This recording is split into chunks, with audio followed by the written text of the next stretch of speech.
Van Leer, Here. Commissioner Zaid, Here. and I, Commissioner Coleman, am present. I'm now going to move on to meeting appointments. This meeting of the Cleveland Community Police Commission is a lawful meeting. Under Section 605.04 of the Codified Ordinances, no person with purpose to prevent or disrupt a lawful meeting shall do any act which obstructs or interferes with the due conduct of such meeting. Members of the public are invited to speak in accordance with the public comment rules. Disruption, including but not limited to speaking out of turn and or making loud utterances that interferes with the due conduct of this lawful meeting, may constitute a misdemeanor and a violation of Section 605.04. If this meeting is disrupted, I will call for a recess and the room will be cleared. Persons who violate the city ordinances and commit misdemeanors may be subject to prosecution.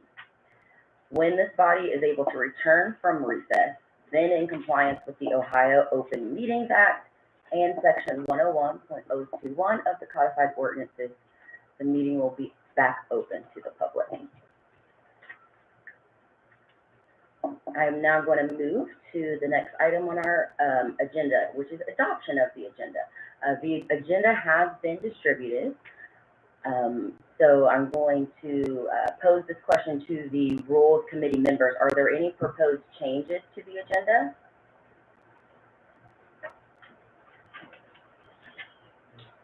No.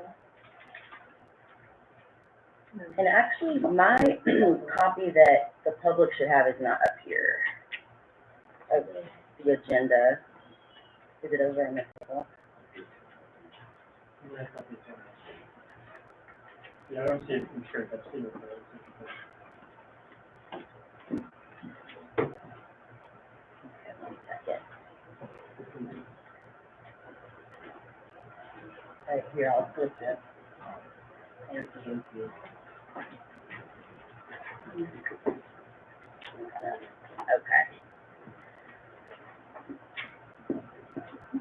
Okay, now Rules Committee members, if you don't mind to take a moment and see if there are any proposed changes to the agenda.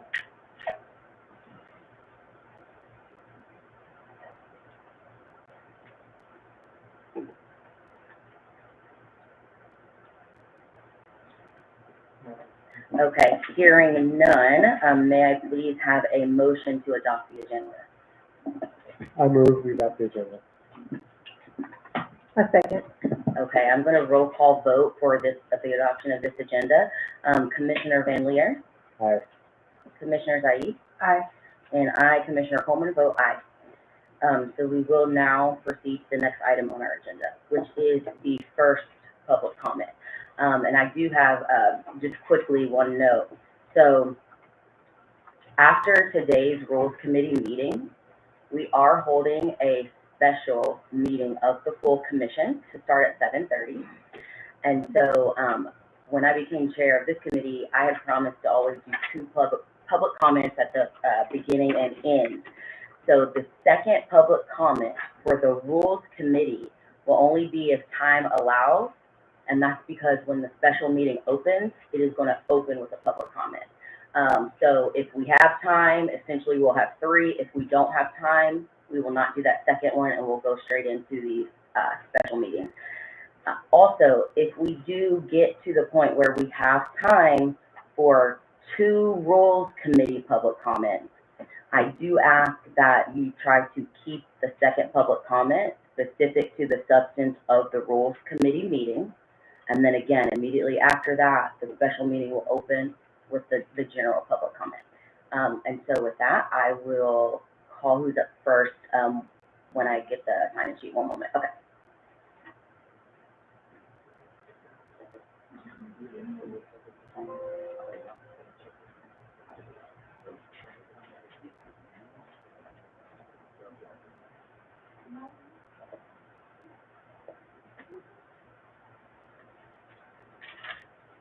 Thank you very much.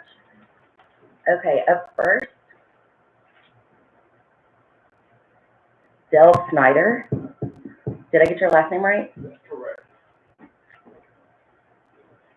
And everyone, so you'll see on the back of the agenda, I didn't read this, but most of you all here probably know the rules.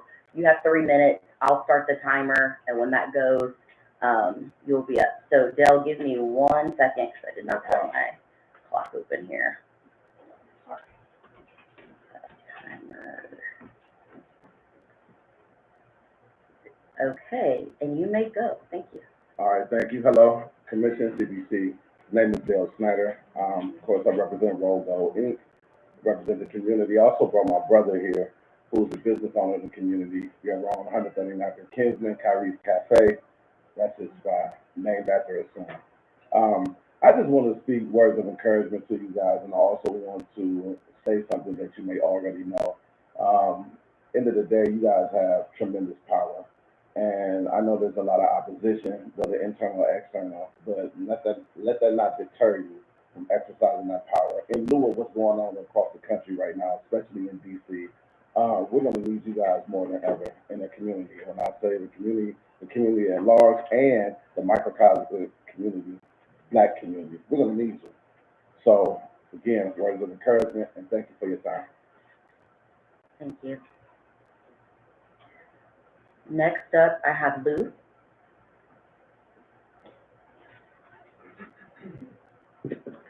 Hi, this is Lou. Good afternoon, everybody. Now, of course, for me to come on, I'm supposed to change the flavor of the comments. This is a rules committee. In the past, when lots of the rules were proposed, you guys didn't want to have those rules. And that's the reason why some of the important current events has to come. Because we did not do any work in those particular rules. Today, a community member, Antoine Tolbert, he has to go through trials to get so many charges which was actually unnecessary to happen. Why? Because you did not do the rules to actually stop the ridiculous behavior from the police and some other people behind police. They want to use the police to do their political thing. And unfortunately, if we do not get these rules out, the same situation can happen to other people. That means potentially we will have more Antoine Tolberts in the community. In light of the situation right now already happening in DC, we know the justice should be conveyed, whatever veiled, but it's hard to do that now. So please, make sure you follow your own rules and make sure you have the proper rules to push out. We are racing with the time. If you keep doing that, then of course, more community members will be in the trouble to lose their rights and their justice, and you will be the one to blame. Please don't do that. Save yourself as well, for the sake of justice, not just the instructions you have been given by certain politicians or certain people in power. Thank you. Thank you. Next up, Patricia Williams.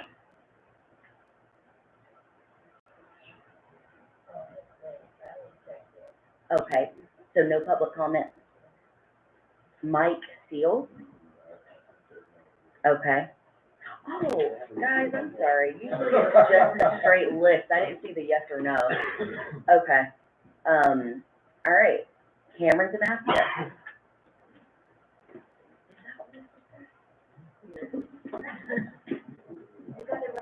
All right. Good evening, Council. First, I want to thank you all for scheduling a special full commission meeting immediately following this. I do hope that means that we will see a new set of evidentiary rules be approved by the full commission. I have some more thoughts, but I really want to focus just narrowly on the rules currently, just because I read through them before the meeting started, and I just have a couple questions.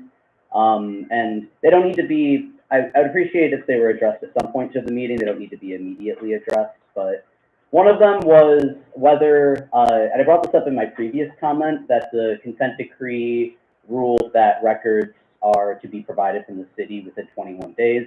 I suggested that could be included in the rules, but also it would just be helpful for me to confirm that that is the case, like that there is that ruling that the city has to provide records within that days, because I haven't seen it myself. And then the second comment I have on the rules is about the pre-hearing procedures. Correct me if I'm wrong, but currently only the officer is able to submit a pre-hearing brief. I believe that's the case, that only an officer is able to. I mentioned in my previous comment that I believe that that right should be afforded to the citizen as well, civilian. So I just wanted to raise that again here, just because it is entirely possible that some of these individuals have a lot more context to share with you about what has happened to them, and having the opportunity to brief the commission on it would be very helpful. So thank you all. Thank you. Give me 1 second to get this down. We will cover those 2 points in discussion today, Cameron. Thank you.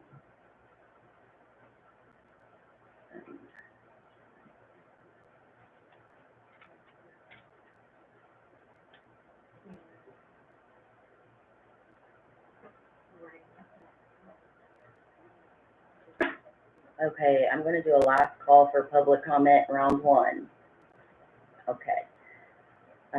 That's going to move us then to the next item on our agenda, which is the committee report. Now, because I do want to ensure we have ample time to discuss the meat of the draft evidentiary procedures, I am going to try to keep this committee report brief. So one thing as an update, at our last Rules Committee meeting, we as a committee had outlined certain priorities within the rules to address once this evidentiary hearing procedure was passed.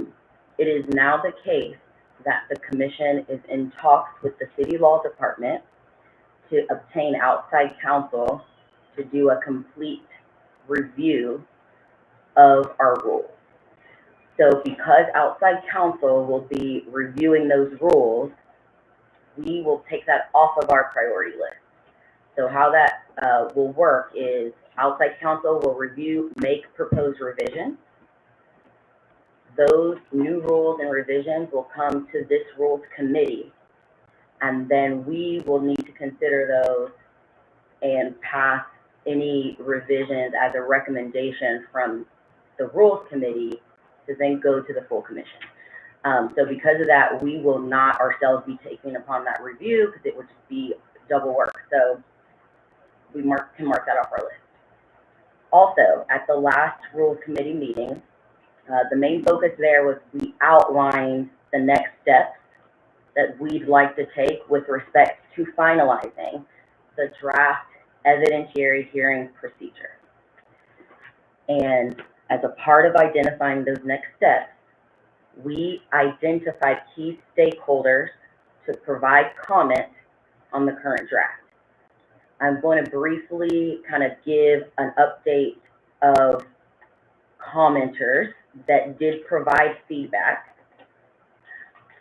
And then ultimately what I did with this is I compiled that feedback the best I could, put that into the new draft, and then those are the edits and changes that we'll discuss today with a goal to hopefully pass this out of the Rules Committee.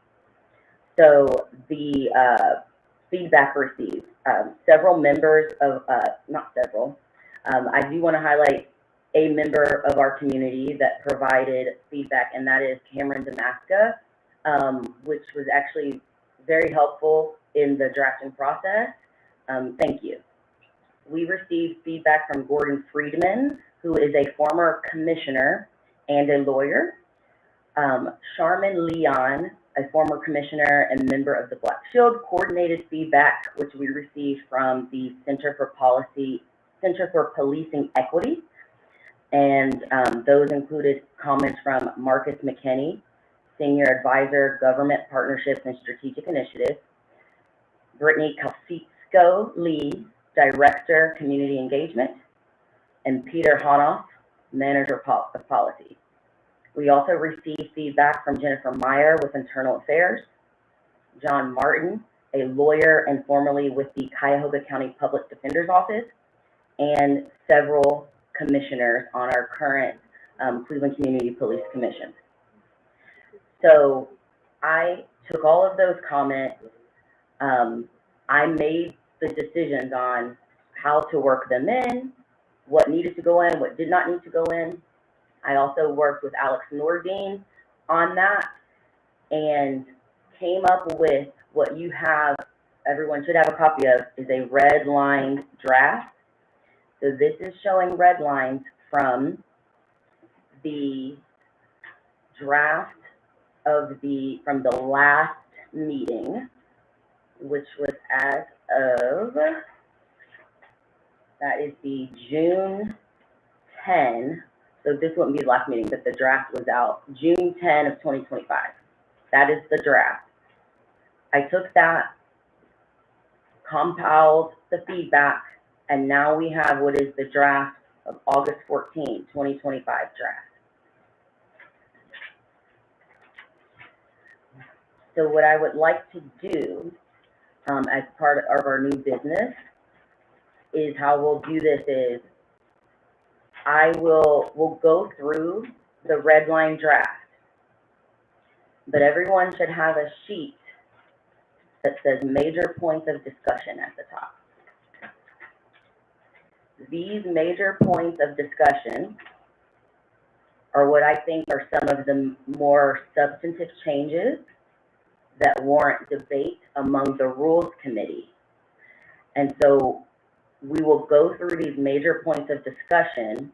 However, if at any time, Rules Committee members or commissioners, if you see a red line or an edit or a change along in that process, let's stop and discuss it. I don't intend that we only discuss these major points, but I feel as if this cheat sheet is helpful because these are probably going to be the major points that we'll want to debate and make sure we decide on. Then what I can hope happens is if the Rules Committee agrees on how to handle these major points of discussion and agrees with the red line edit, then we could move to pass this version with the caveat of implementing the agreed upon changes from today's meeting.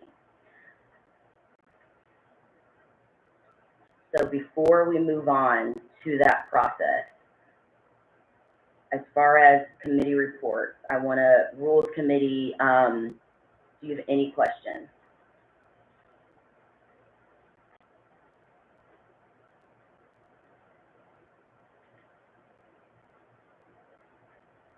I don't have any questions, Chair. I don't have any questions.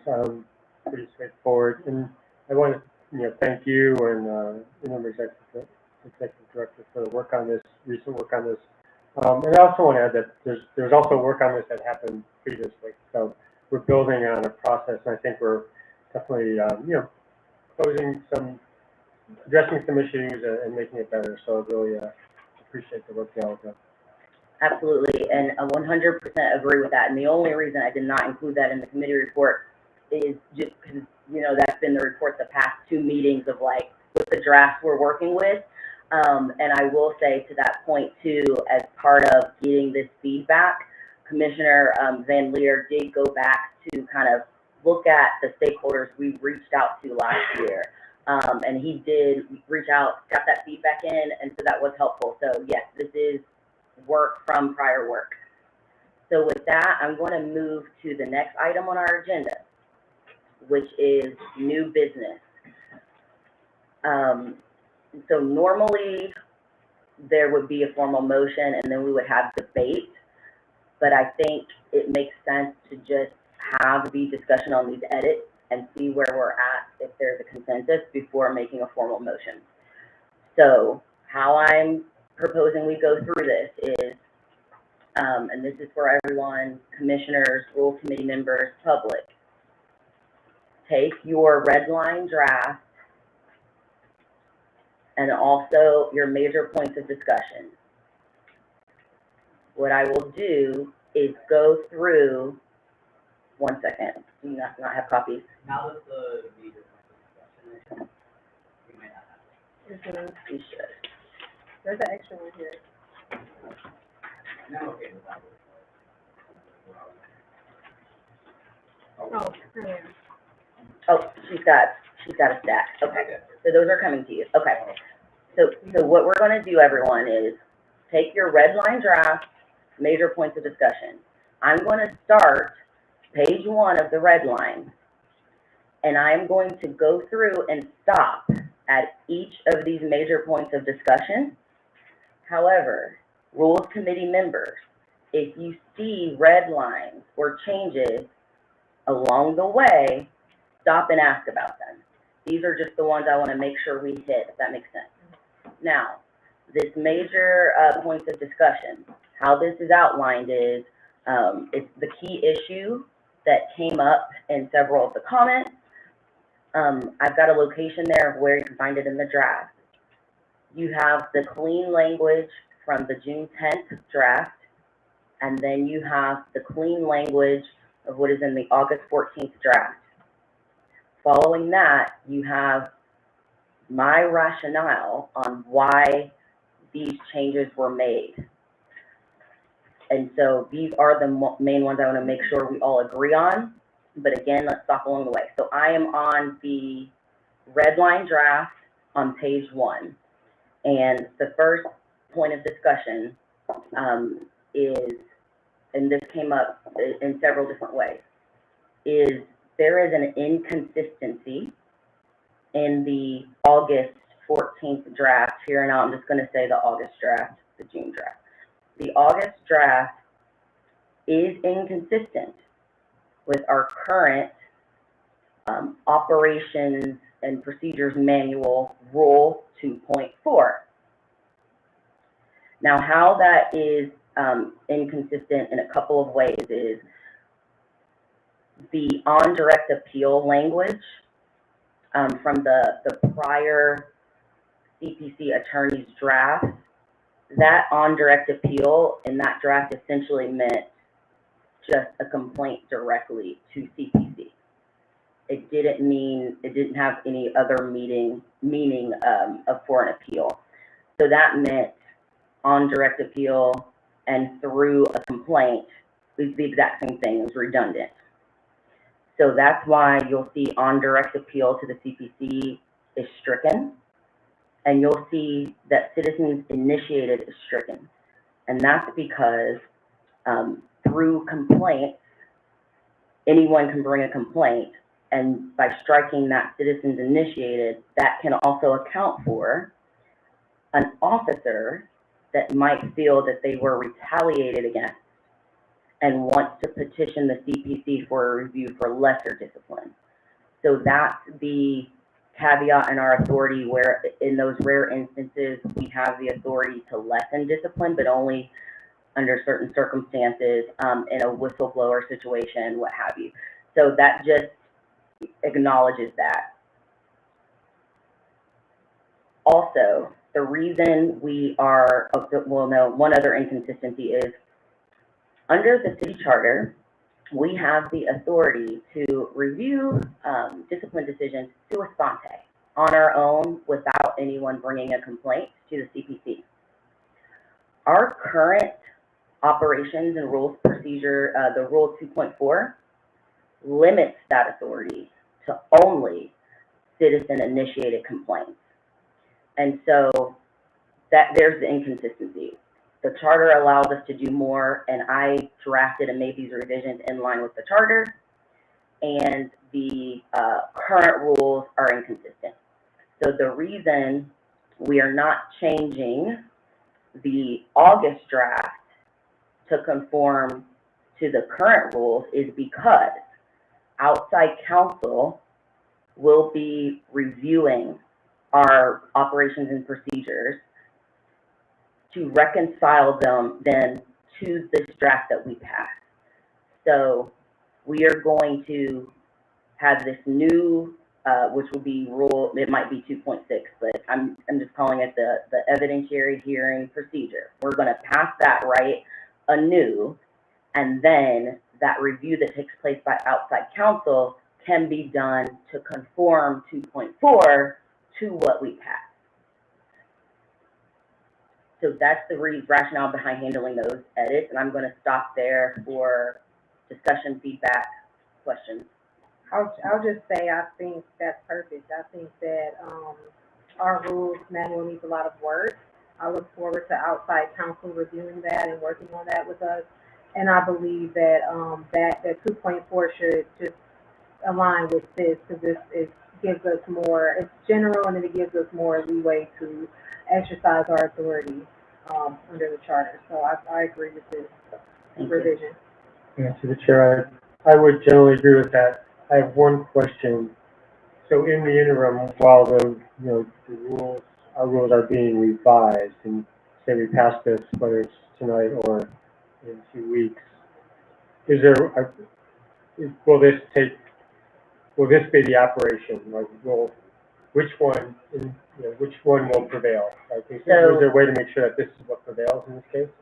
So the one we pass now, I mean, it will prevail. Technically, we would just have a gray period where we have inconsistent rules. However, the inconsistencies don't prevent us from implementing the new evidentiary hearing procedure, if that makes sense. Could we suspend that rule temporarily? That's an option too, but, and if we didn't suspend it, the inconsistencies don't amount to not being able to implement the new one, even though it is technically inconsistent. And then, since we're moving kind of quickly, I'm gonna open it up. Do any other commissioners have any questions? Okay. So I'm going to come down to a next major point of discussion, but again, please look at page 1 and see if you want to stop or you have any questions.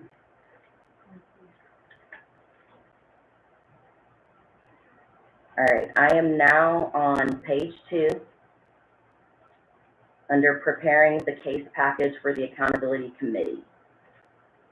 And this is going to be discussing several edits at once, but I will give you the overarching background here. This relates to the timing of what has to happen. It's kind of in the pre-hearing procedures, or not pre-hearing procedures, I'm sorry, but what happens to get to the accountability team to ultimately decide to have a hearing. And the edits are around timing for that. And we did get several iterations of feedback and comments on this issue. The June draft, the edits behind that draft were attempting to address an issue with delayed records from the city. So we would ask for records, there would be a delay in getting the records, so then it would be hard to comply with our old Rule 2.4, or we would get records, there would be records missing, and so that draft attempted to account for that. However, that draft gave determining discretion to the executive director. This August draft, the changes remove that so that it's not one person with discretion, and to me that improves transparency. And you'll see here how I see that is these edits are attempting to allow our work to move forward when it can, and it affirmatively addresses these delays that are outside of the control of the CPC when we can't move forward with our work. So essentially it is no longer can be a holdup. We're not moving forward because we don't have the records from the city. What will happen is we'll move forward per our procedure, and if the accountability committee determines they cannot move forward with the hearing because records are missing, then there is a provision in this new draft that that committee must make an affirmative decision of what are the next steps that we will take to address the delay in the records. And so that's the overarching piece, and now I'll walk you through the edits that are accomplishing that. So you'll see at 2.6.2, the first paragraph, okay, removing the discretion from the executive director, and also pay attention to the timing. The executive director shall request all documents and records necessary to prepare the case package within 7 days. Now, if you go to the next major red line, under that sub-point 6, you'll see that a part of that case package must include an explanation of any documents or records that the executive director believes to be missing. And that's what the June draft was trying to accomplish, is the executive director is getting these documents, seeing that there are obviously things missing and not being able to move forward. So what we're doing is just making that now a public process where it will be explained what's missing, and it will still move forward to the accountability committee. And then also one other edit and point on this same topic, if you turn to page 3, and you go down to the last major red line under sub-bullet 3, this is the requirement. This is a brand new requirement attempting to publicly address document delays. So essentially what this does is, if the committee, that's the accountability committee, if they make a recommendation of non-review, meaning they are going to recommend that the full commission not review this case, and if that recommendation is because of incompleteness of records, if they feel like they can't move forward because the city has not given us records, then at that point, there is a deadline for that committee to meet again to affirmatively discuss what will be our recommendation to the full committee to address this issue, whether that be legal action, taking other actions, what are the follow-up steps, or if there are no follow-up steps, there needs to be a recommendation coming out of rules on the issue.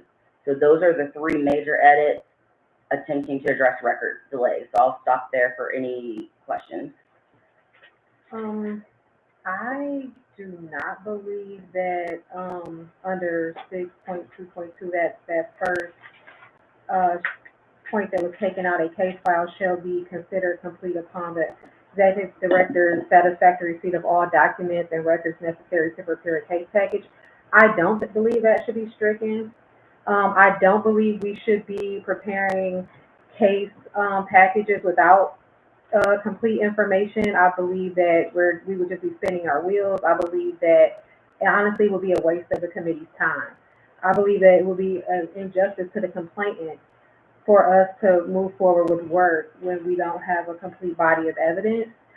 Now, one thing that I'm trying to think of what we can do to reconcile that, to take complete control away from like the executive director, and maybe, so OPS uses whatever information that OPS uses to complete their investigation, which is the evidence that CPRB uses in rendering their decision. I just think that we should say, instead of upon the executive director's satisfactory receipt of all documents, it should just be of all the documents used in the CPRB or OPS review. So, for instance, this was a recent analysis done by our ED, and there was he found that there was a page missing. That page was vital in him rendering a determination of what his opinion should be for the accountability committee. Okay, so if he got this entire packet and he determined this would be missing, it wouldn't be his discretion that this is needed. We should just make it that make it so that we need all of the information that was used by the previous bodies in determining their decision. So I don't think that we should strike that out. I think it would be a complete waste of time to even review a case where we're missing information. Okay, so what's wasting time is waiting on the city for records. So it's still, the executive director will review and see if something's missing. It is still their discretion to say, hey, this is missing, and they follow up and ask for it. This is in instances where, if the city is confirming, yes, this is the case file, but it's looking like that might not be the truth, it's no longer in one person's discretion to sit on the case, and we can't meet our deadline and we can't move forward. Well, what So I'm, not, well, let me get through my points and then I'll come back and then we'll go to P. Finley. So not moving, so it's not a waste of time in that we're putting it back on the city to get the records, but it's moving through the process publicly, opposed to the executive director just doing the phone calls, which the executive director still will do the phone calls. So that doesn't mean we would never hear this case. What happens is it goes to accountability. Accountability is like, we agree, I don't think we can move forward. Then it goes back to the city, and then when the records come, it goes back to accountability. So the process is just so the public is seeing what's happening as to why a case can't move forward, opposed to no transparency and one person just being able to sit on it. what I propose is an internal record-keeping system or internal accountability system where once the ED determines, and we'll set a certain amount of days, because I do believe we should set strict time frames.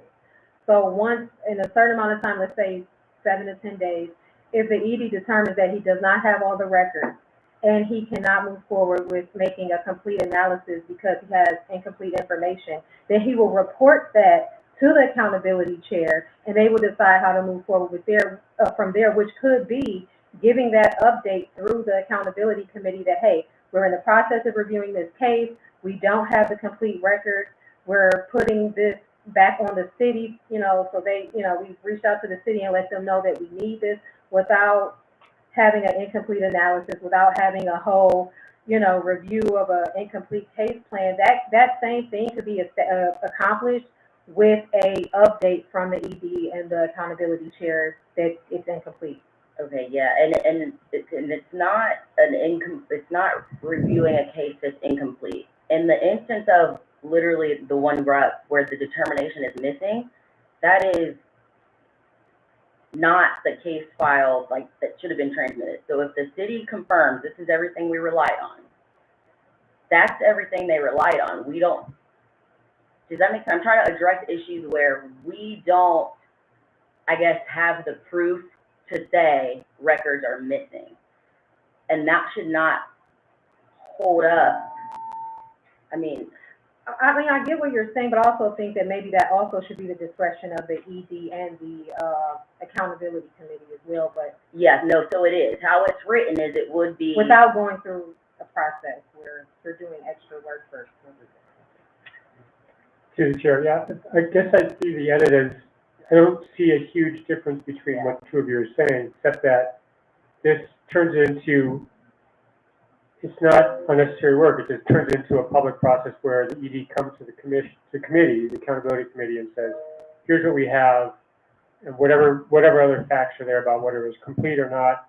The committee doesn't necessarily go through a whole review, but looks at what they have, and they, as a group, as opposed to ED and the committee chair, make that decision, and that's a public process. So I feel like that is a strength of the change. So I'm not sure I understand to chair to co-chair what that. I just think the same thing could be established through an update versus a whole process. Because I don't know. Yeah. It's not a whole, well, Right. Commissioner Vindler, I agree with what you just said. Or maybe, or I guess where within the changes do you see the extra work occurring? And then we could move forward with the the case package. So he has to create the case package without the complete information, correct? I guess the only way that would happen is if, there's an identifiable record we know to be missing, we call the city, and they say, no, we're not giving it to you, or. That would be the only time it wouldn't even matter if that didn't happen. Madam Chairperson. But regardless, the case package, I mean, that always has to be done, so I guess I don't see it as extra work, because it's something regardless that needs to be done, but I will, Commissioner Madam Chairperson, one of the issues that we've been criticized for is unfairly, in some instances, is that the delays are not ours. Right, This is the discovery phase. These documents are trying to get. And the normal court, what the attorneys would do is file motions to compel. But say we're in but because this is a different kind of process, it's a public process, in order to make sure the public knows where the problem lies, if the executive director is preparing a package and certain critical documents are missing from that package that would allow us to exculpatory evidence, for example, then the public should know that this evidence is not present. So we have our accountability meeting. We're scheduled to have a hearing on the matter. The public knows it's scheduled because we put it on our agenda. The time frame approaches for having that hearing. The executive director discovers that the major piece of discovery missing. We go ahead and have our session, and during the course of the session, we will say that we were prepared for this hearing today. However, there's a critical piece of information or discovery missing. We will then continue that matter, but we'll make a public record in front of the public as to what the problem is. So I think that Commissioner Peter just said, and what you're saying, is probably important so that we don't lose the confidence of the public and we're not subject to criticism that is not our fault. So I don't see any problem going through the process and during the course of the process make that known. If it means that we have to continue that matter, we just continue that matter. It doesn't cost us any, it's not a waste of time, it's just part of the process. And it's a critical piece of public information. They see us operating, we've done what we're supposed to do, but because the city or some external agency not providing this piece of particular documentation, then we let the public know that, we just reset that here. any other questions, comments? Alex? Thank you. I will say, having done one of these assessments in my brief stint here, if I were confident in knowing that what I received is the entire case file, this would be a non-issue. Right. Okay, so when I did this assessment, what happened was I received the purported body of evidence that was presented and decided by CPRB, right? Upon my review of the evidence, I discovered through my experience that the operative document and the document from which the matter is being appealed, that being CPRB's disposition letter, was missing from the case file. Now, I cannot, in good faith, present a case package with a recommendation to the Accountability Committee recommending one thing or another without ensuring that I have the body of evidence before me to support that recommendation. I understand the need for transparency, and I agree. However, I think that the case package and the case analysis is necessarily flawed if the recommendation is based upon an incomplete body of records. I'll stop there. Okay, so It appears that everybody's saying the same thing. I just think that it could be achieved, not necessarily requiring the staff to complete a full case package from incomplete work, but just giving an update that this is why, so that the Accountability Committee could give the same update without creating an actual incomplete case package. Well, there'll be no case package, because Alex, I mean, when I say there won't be a case package, there won't be something for us to consider, because Alex will, the executive director will inform us in our accountability. And that is what I am saying. Hold on a second. During the course of our accountability meeting, if there's a hearing scheduled for an aspect, say here the complaint is filed. Alex would come to the meeting, we would schedule our accountability meeting to deal with a particular issue.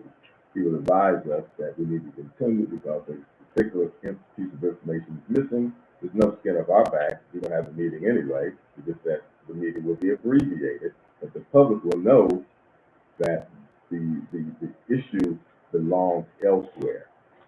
So I just want to make sure that we fully inform the public and that we protect the integrity of our process. Okay, so, 2 points. Alex brought up the recommendation. I didn't see that this requires a recommendation to compile the case package. So point me to like what language is problematic in completing the case package that you see that we can allude to. That's to see if we can make changes. That's 1 point for Alex. And then Sharina and everyone, if you look to point 6, what this is doing is the executive director has to include an explanation of any documents or records the executive director believes to be missing, 6, from the case file transmitted by the previous reviewing agency.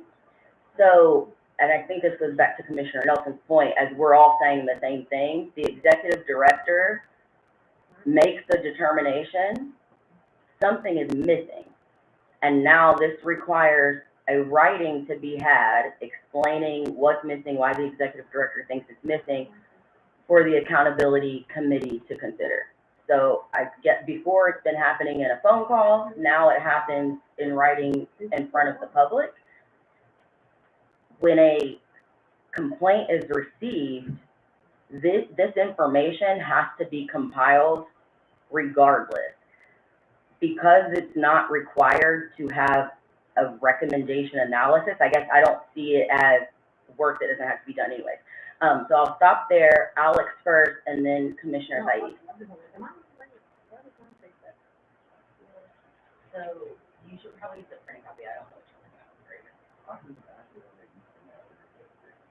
Yeah, and I have the one you sent out. I don't know. You have it in the 6. The one I sent was. That's weird.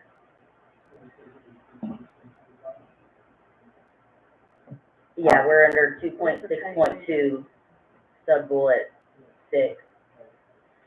And then Alex, and then Sharina, if you two could, I think what we could do now is just home in on what language are you concerned about, and then discuss it from there. Briefly, I'll respond. Under 2.6.2 for review, a brief review of possible commission decisions. To me, that's another way of saying, a potential recommendation as to how the committee can act in a way, or, a review of potential decisions. And so that's where I glean my sort of recommendation language and belief from. Along with, I would say, past practice. I think it's been past practice of the role of the executive director to make that recommendation. And don't quote me, but I believe the charter does reference something regarding the role of the executive director as it pertains to the assessment as well, or the recommendation. Thank you. Commissioner Said? Okay, my view came from his latter point, which is like, this is basically consistent with what we have done. As far as the executive director being able to recommend we move forward, or, whatever, if you have concerns or anything related to the case package. Ultimately, it is accountability committee's decision on what they do, but I just believe we would need the complete body of evidence and hold the city to the standard of giving us all the evidence that we request from them in a timely manner. Commissioner Van Leer? Yeah, I guess when I look at that review, 2.6.2, section or number 4, I mean, brief review of possible commission decisions is a pretty broad statement. It could include, we need to publicly ask the city and make sure we get what we need. I mean, it doesn't have to be proceed with this case or don't proceed. It has possible decisions, so it's pretty broad language that allows us to, in this public setting, as a accountability committee, to do, to take that action. So that's how I was reading it, but I'm not a lawyer either. Commissioner? All right, to the chair. I think, the beginning of 2.6.2, that first paragraph, it is the executive director's responsibility to prepare the case package. So I think that we should keep that last line where it's up to their satisfactory receipt, because in the end, they have the responsibility for preparing the package. So I feel like if I were responsible for a task, I would want, that responsibility. So I don't know why we took that out, but that was just one thing. And on the point that we're talking about,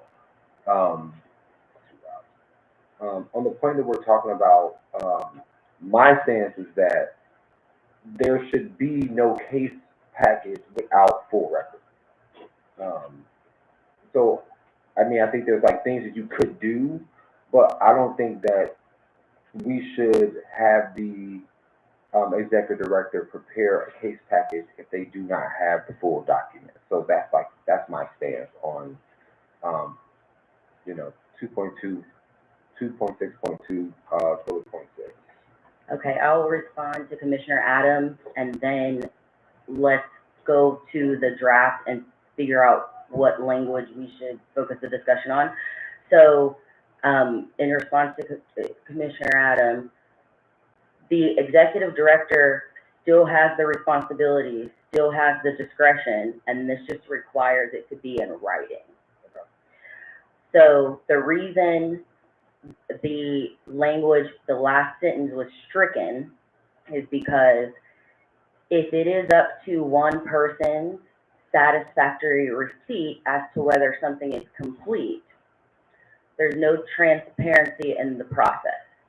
It's still the executive director's opinion and review, and it's his discretion, or we don't know who it'll be, their discretion, that this is incomplete, and it just requires that to be in writing to go to the accountability committee so that they have to then determine what are we going to do to put the city on the hook. If you keep it how it's just the executive director satisfactory, it's complete, then that allows for any petition to just sit with no transparency into why it's sitting or what's happening.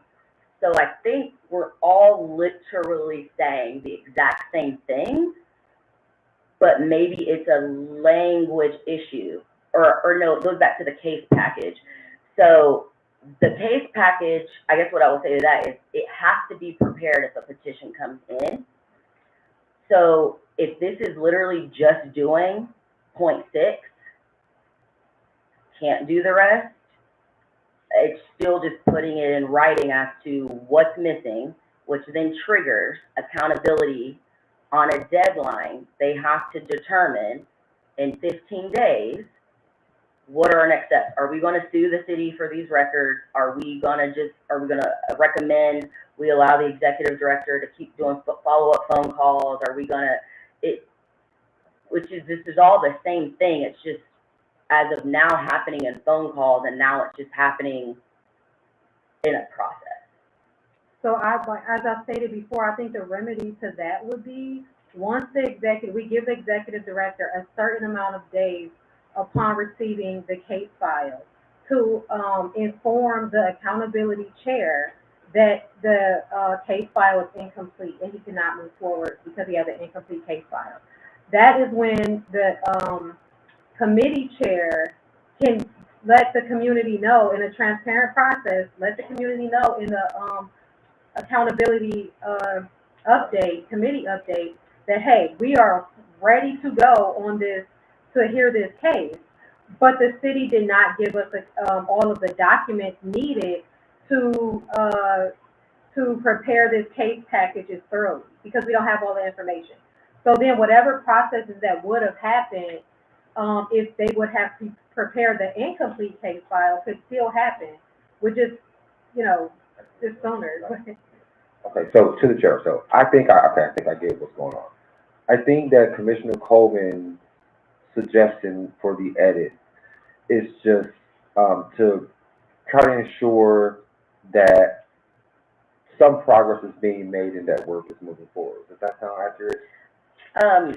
It's exactly it. It is so that we are allowed to do our work when we can. Right. The way it's set up now, it's in one person's discretion and the case can be held up. When we can't do our work, it publicly puts this back on the city as to why we can't do our work. Now, I guess the point of an update versus putting it in writing, I guess the difference is to the chair or to the committee. Is that the difference? I'm sorry, I just wanted to finish my point, but so I just want to make sure I was understanding what I was hearing from you before I continue to talk. But I think that Commissioner Zayed's concern is, and I think, the ED has a lot going on, so it's like if the records aren't complete, why would they prepare a case package? Maybe what we could do is, like Commissioner Zayed said, if the ED realizes that there are records that are missing, maybe the action is to then immediately, in writing, contact the chair of accountability and say, hey, we don't have these records, they're missing. I don't know how we do the public piece to it, because I share your sentiments on being more transparent, but maybe, I'm just trying to, I just think that I get, where you're going with this, but I wonder what we could do is somehow have something that will be public from the executive director directly to the accountability chair about missing records. Okay, let me draw everyone's attention to, I'm at 2.6.26, and let's see if this accomplishes what you all are trying to get at. All right, at the end, so it says, including an explanation of any documents or records the executive director believes to be missing from the case file transmitted by the previous reviewing agency, comma, or maybe period. In this event, numbers 1 through 5 are not necessary. Does that fix it? Yeah. Numbers 1 through 5 of the case package are not necessary. Yeah, like to the chair, because I think what that would do, I think it still helps you accomplish what I feel like your goal is, which is like, you want to make sure that like things don't get further delayed. You want to make sure that things, are not getting stuck in some process. And so by doing that, you're still moving the process along, so recognizing that we have a challenge. Okay, so I'm going to turn it over to Commissioner Van Leer, and then after that, what we will need to do is actually iron out the exact language. That way we can get to the point of a motion today. I don't want it to just be like, with this change, you know what I mean, that we're going to address it. So Commissioner Van Leer, and then let's get agreement on exact language. Yeah, sorry, the question I have is, the idea that an executive director would be wasting their time putting together a case package that's not complete, because the goal is to get a complete case package, and presenting it incomplete or not to the accountability committee would be, the goal is to make it complete. And so that work that's already been done to assemble 1 through 5, I think maybe some of that, like the statement on why the CPC can review the case, maybe some of it is not, but I think a lot of the work needs to be done regardless. So I don't see it as wasted time unless I'm missing something. They have to assemble that person has to do it, whether it's then or later. And the idea in my mind is like they would do as much as they can, report officially in a public meeting about why it's incomplete, and then, then you'll add to it later. That's my sense of it, but again, you've been closer to this work than I have, so that's my question. I mean, and not just that, it And depends Commissioner on. Van, well, who's your question to? I'm sorry. It's through the chair, to people who, to those of you Oh, who've been okay. more involved, like the executive director who's done Yeah. one. Like, And what's the difference? Okay, I will, yeah, open it, chime in, guys. Through the chair, and I think this depends on which piece of evidence is missing. Certain things have higher weight than other things, so, maybe with the determination, that wasn't as heavy as, I don't know, some exhibit A that is like. Maybe, to the chair, maybe instead of what you just suggested in terms of maybe holding off on 1 through 5, maybe what that executive director would do is exactly what Commissioner Van Leer said, which is what if he feels like, or she feels like they have number 2,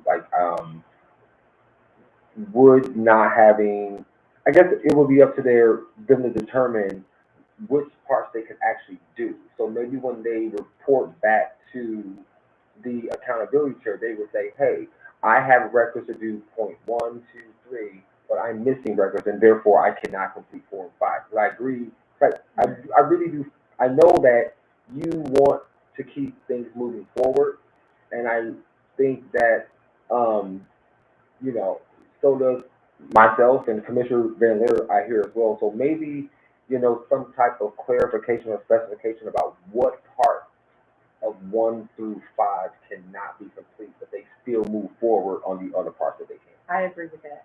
Okay, so, what you articulated is actually, there's nothing currently here that prevents that from happening. As far as points 1 through 6, the 2, and Alex, I'll get your feedback on this. The 2 that could possibly not move forward are 2 and 4, which even then, I think to Commissioner Van Leer's point, it is just, that section is, I cannot do this document is missing. Would be case comparisons or the review potentially. So one, I want to ask Alex, do you agree it's mainly 2 and 4 that would get held up? And then my second question is to Commissioner Adams, the difference in, so I had just proposed to say in this event 1 through 5 aren't necessary, and are you suggesting maybe we pinpoint? Yeah. Okay. So what I'm saying is, in that communications to the accountability chair, they would specify what numbers they think they cannot move forward on. Okay. And then that would mean that we can expect them that they would have moved forward on those others. Okay, so that's what the case package would be. It would literally be case comparison. I cannot do the case comparison because I'm missing X document. Review, I cannot do brief review because I'm missing the document. So we're all saying the same thing. I guess, or do you want mandatory that they must, if they can't possibly do one of these things because. No, they're doing the thing. They're providing their case comparison to accountability is, I can't move forward because the city is stiffing us on documents. Like, there's not there aren't, thresholds of what constitutes a great case. You know what I mean? There's no mandatory kind of what's the word, standard for what a case package has to be. So I just see it as it would be that. And whether then, it's incomplete or not. Whether what's incomplete. So basically my thing was, okay, you expect, I thought that, my understanding was that they would have to come up with number 2, even if they didn't have the evidence. So what I'm saying is they shouldn't be, forced to come up with number 2 if they don't have complete evidence. So that was my thing. So I guess we're saying it's Okay, I see the case package as an administrative checklist of what has to be compiled. I don't see, the executive director, I don't see any language that would require the executive director to try and like make something up based on incomplete evidence. So I'll stop there, and then Alex. I think I would agree in part and disagree in part respectfully. The language of the case package shall include 1, 2, 3, 4, 5 is mandatory, right? So it has to include a case comparison. It has to include a statement of jurisdiction. So I think everybody is saying the same thing. And upon my initial review of it, I think I was of the belief that the case package would necessarily have to include 1 through 6, even if it is determined that it cannot include 1 through 6, essentially. So what I guess would recommend is keep the mandatory shall language, but add something, you know, to the extent feasible. Because if it's mandatory, then it's mandatory, and I guess the answer can be no comment, essentially. But I don't think that furthers anything, and that doesn't further the work. And I think it's still mandatory regardless. Thank you. So I think then with that said, and with the past 3 comments, that edit actually does accomplish that, right? So if we put, in the event of missing records, numbers 1 through 5 above are not required. Does that get us there? Or not feasible, or in the event of missing records and 1 through 5 is not feasible, they're not required. I would say in this event, 1 through 5 of the case package shall include. In this event, the case package shall include 1 through 5 to the extent feasible. Yeah. Oh, okay. Okay. So, all right, let me say that slowly. In this event,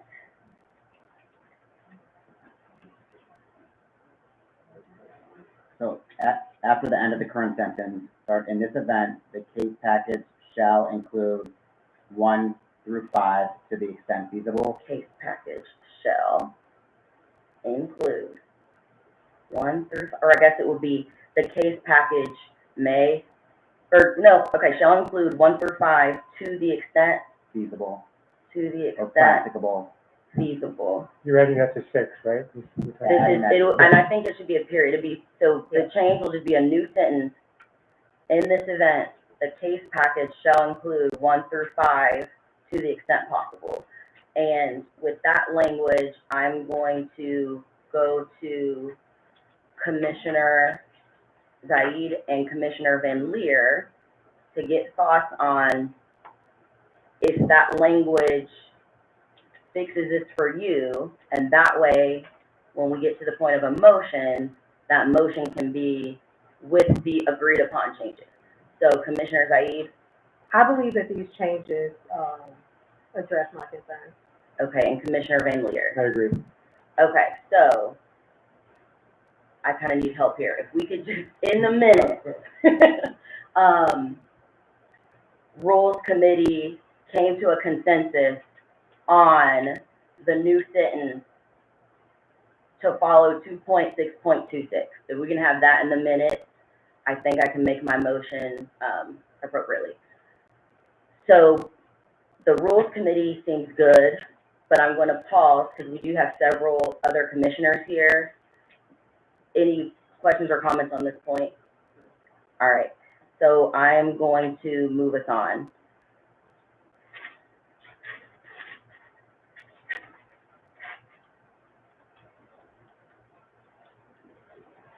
Okay, page 3 is the same issue. That's still one of the edits to address the records delay.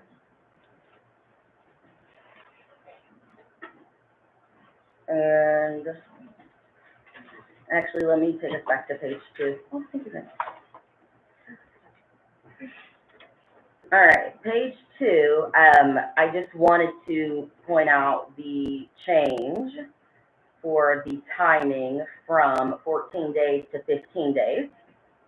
And that is because throughout the draft, there is no longer a delineation between a business day, a holiday, a calendar day. It's a day is a day is a day. So they're all consistent.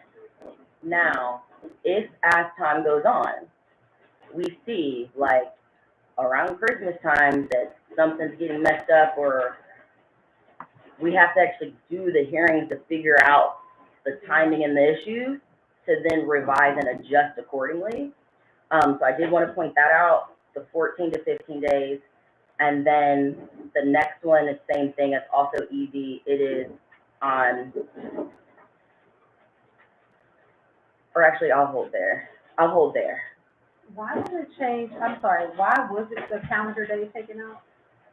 So, throughout the entire draft, there is no longer any delineation between a business day, a calendar day, a holiday. A day is a day is a day. So if as time goes on, if somehow holidays are messing us up, then we would need to take note of that and adjust accordingly. But that's the reason an extra day is added, so that it's very unlikely that it can be messed up because of business day. It's like more time, that makes sense.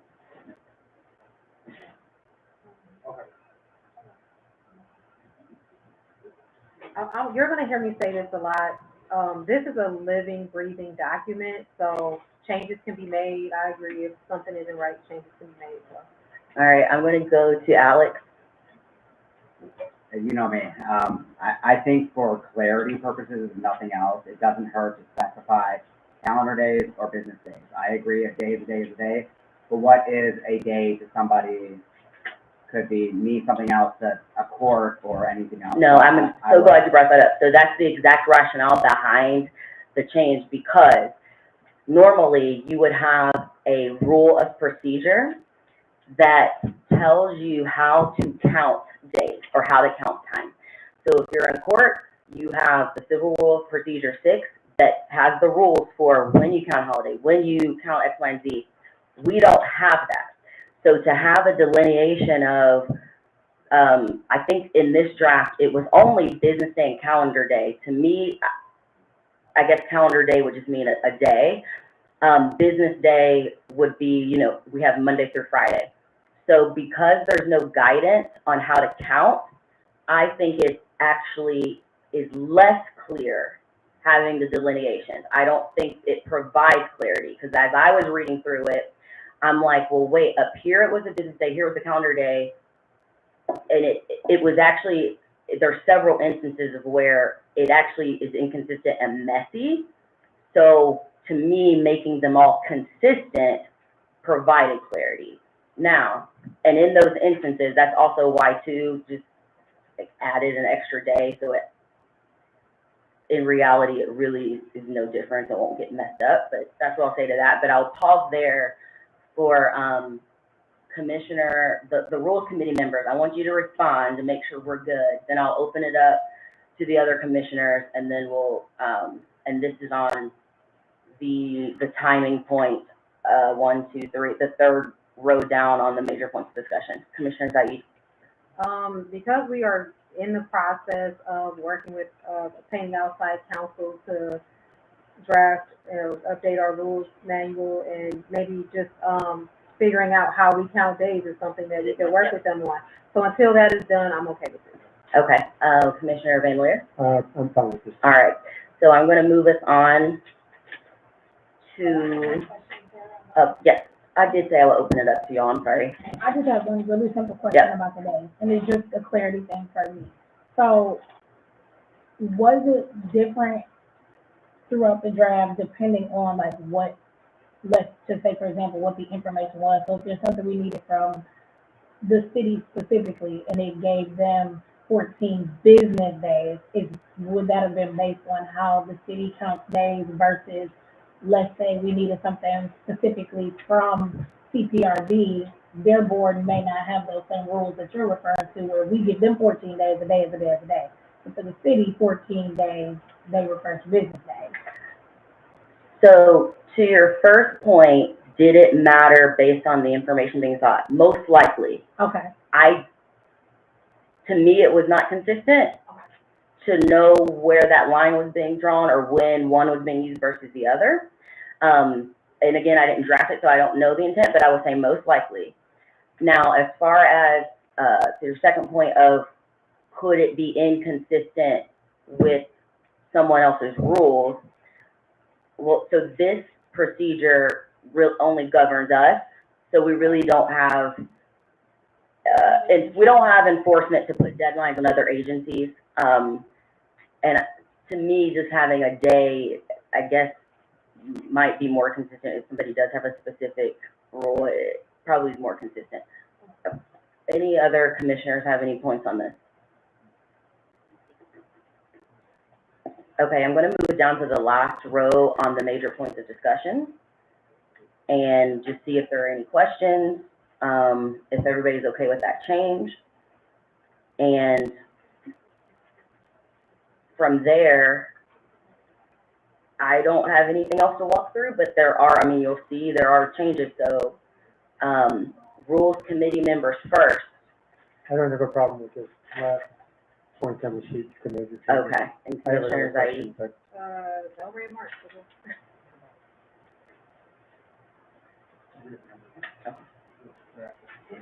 Or while you're reviewing that, Commissioner Van Leer, what is your question?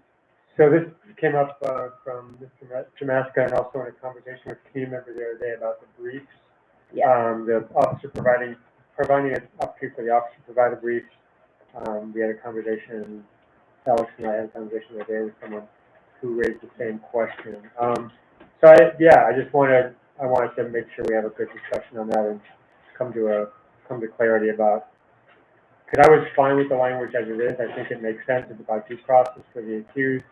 But there could be situations where, I mean, obviously the complaint filed against that officer is essentially a brief or an accusation, you know, it's a complaint, and the information will be there, and the defense, there's a defense, right? So, but I could imagine scenarios where one could argue that there should be an opportunity for more than that. If an officer is bringing the appeal and contesting their discipline, would the complainant or somebody from the community have an opportunity to provide a brief?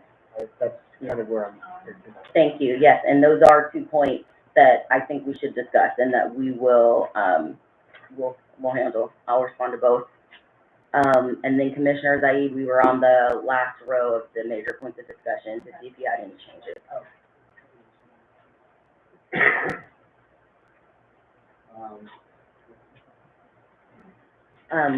Let me get from the Rules Committee on this point, and then I'll open it back up, and then we'll go back to the 2 points we have to cover, and if there are any other questions.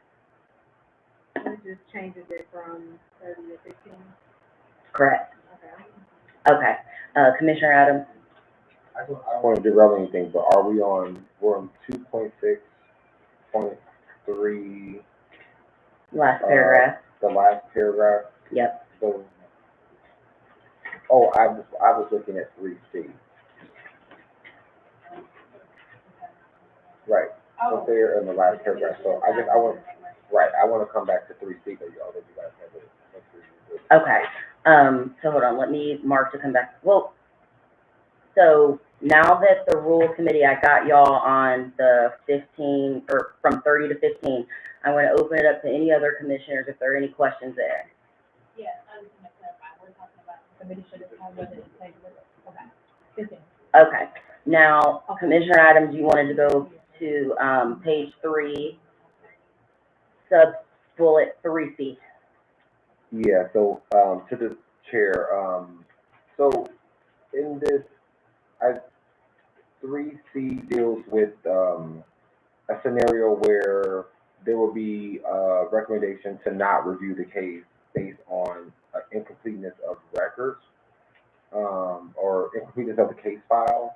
I guess I was wondering if we would leave that, because ideally we wouldn't get the full, like the assessment, the case file completed by the executive director until all the records are complete. Okay, we wouldn't need what? I don't know if we would need it. I mean, I guess you can, instead of saying we don't need it, maybe you can explain why it's there. Because the way I'm understanding things is that if the case file is not complete, then, I mean, if the records are not complete, and the reason that we are not able to do the assessment is because the records have not been fully provided to us, I guess my understanding is that then the presentation of the case file would not actually come to the committee because the records are complete. So, this kind of back to the overarching, I guess, overview behind the record delay changes. This is what triggers an affirmative decision on how to handle the city. So it's essentially turning it back on them, putting them on blast, but we have to have an affirmative. Are we going to sue the city? Are we going to allow the executive director to make phone calls? All it does is it forces the accountability committee to affirmatively address the issue of being stiffed on records. That's what the point is. Okay. In this case, we would make the determination that we haven't received the things that we need in order to move forward, which being the case, and then we will vote on that as a committee, and then hold the city accountable for not providing us what we needed within the time frame we needed. It's the accountability committee will make a recommendation to the full commission on how or whether to hold the city accountable. On how or whether, okay, so. It just has to be, when I say affirmative, I mean whether it's the recommendation is nothing at all or anything, there has to be an affirmative, what are we doing? Whether that be nothing or all the way to filing a lawsuit. That's all, yeah. Okay. So that's accountability from both ends, essentially. Can I just clarify something really quick? And I don't know if it's just me, but I've read this before, but now I'm looking at it a little bit differently. When we say non-review, are we saying that, the committee would make a recommendation to the full commission to not move forward with the case, or are we saying, when we say non-review, do we mean that there will not be a review of the documents and everything by the accountability? I'm just trying to figure out exactly what non-review means. I thought I knew what it meant, but I just want the clarity on it, because now I'm thinking that it could be a couple of options of what it actually means. So it could come up in several instances. So this procedure is specific to hearings. The CPC, we have the authority to review cases without a hearing. Right. So the language in this procedure is careful to not hinder any review that can take place that we want without a hearing. So non-review here is simply meant to address the issue where the accountability committee feels like they can't move forward because we never resolved a records issue, to then trigger them to have to make a decision on what to do about it. So non-review in this context is just essentially that situation where, I guess we can walk it through. So we have, if this is the case, we made that revision, right, of 2.6.2,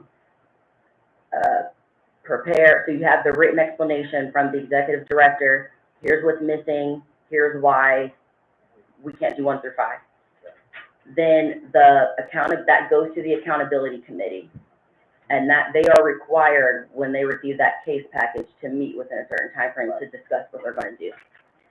Now, if in that discussion, they're like, yep, here's the update, can't move forward, got stiffed on record, that's all that non-review is referring to, that it triggers them to have to then, and they can do it in that same meeting, they can determine what the recommendation will be right then and there, or it gives them 15 days to mull it over.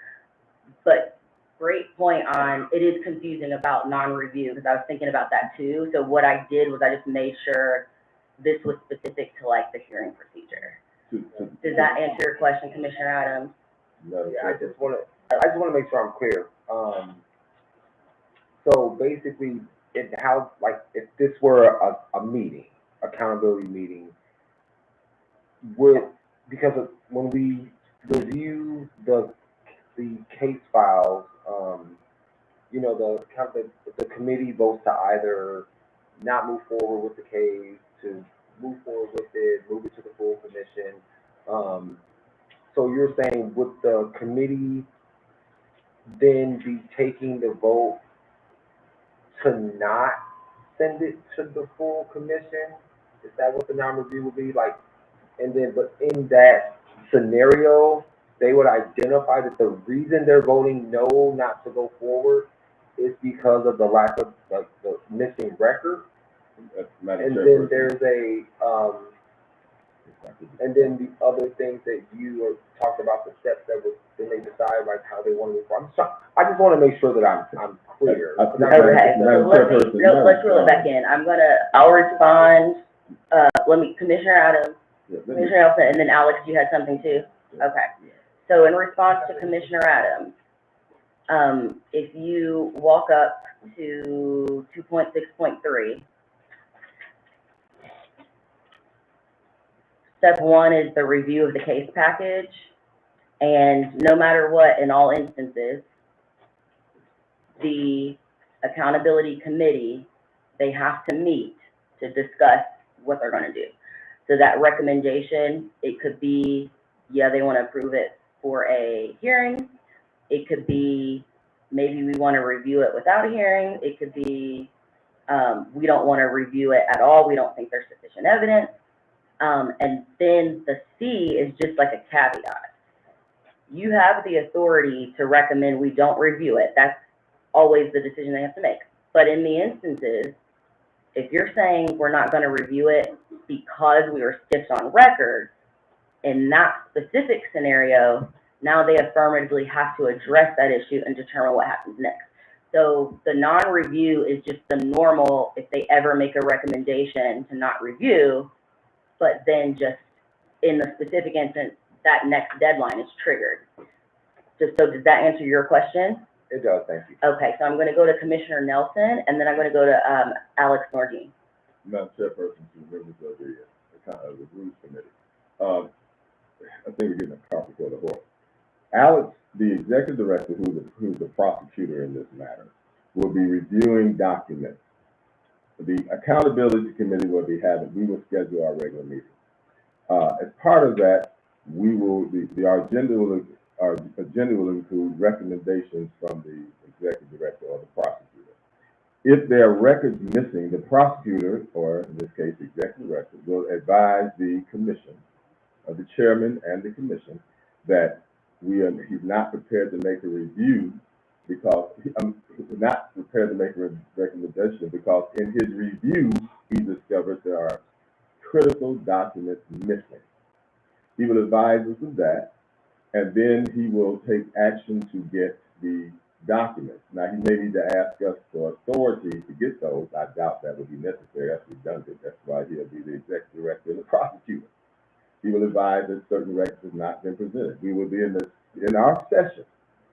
And when we turn to executive director for recommendation on the prosecution of the complaint filed by Peter, Alex will tell us what's going on. There will be no review, further review, because he's already made the preliminary review and determined that a critical document is missing. And then the action that we have to take will be within our rules. If it's a subpoena the record, file a subpoena, if the city does not comply with the subpoena or whatever agency does not comply, then we'll take the appropriate action as recommended by our prosecutor or executive director. So to make sure that we don't get ahead of ourselves, the accountability committee acts on the recommendations of the prosecutor, our executive director, who is reviewing the complaint, the discipline, and addressing the appeal that has been applied to us, either a code of discipline, reduced discipline, or increased discipline. So that's the way I see this functioning, consistent with how it works in the courtroom or in the mediation and some other hearings. So the executive director is the gatekeeper for our committee. But our committee will meet so we can advise the public. He can advise the public through his comments to us, and the public will know what the bottleneck is. And at the conclusion of his recommendation, we will then adopt his recommendation and go home. That's right. Thank you, Commissioner Nelson. Yep, that's exactly right. I'm gonna go to Alex. Thank you. Judge Nelson, I would agree with that statement, more or less. I think sort of the issue is the phraseology, non-review that's used. Non-review essentially means the decision not to review a case. So in the event that the record is incomplete, I would say, state the reasons for non-review or inability to review the case.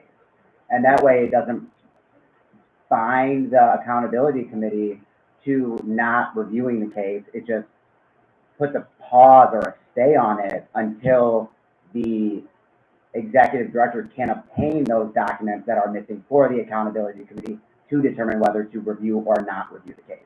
And the prosecutor would indicate that he's not prepared to present the case for the following reasons, and he state his reasons, and then we would adopt his.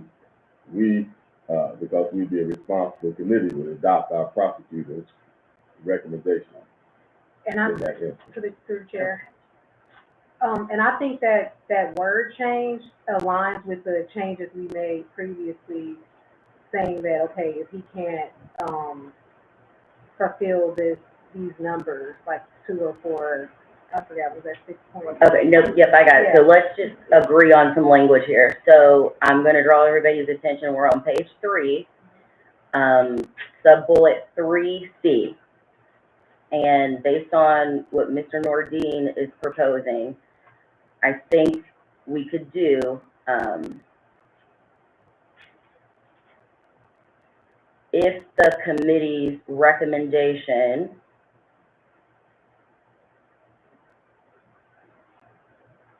non-feasibility, did we say feasible last time? I think it said possible.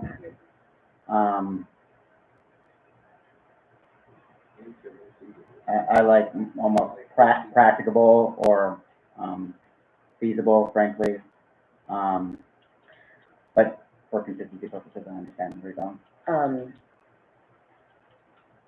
And this is just for a hearing, so the issue is we don't want to preclude review period, even though we're pausing on a hearing. That's the issue. Correct, and I Okay. think, if I may, I think that the edit should occur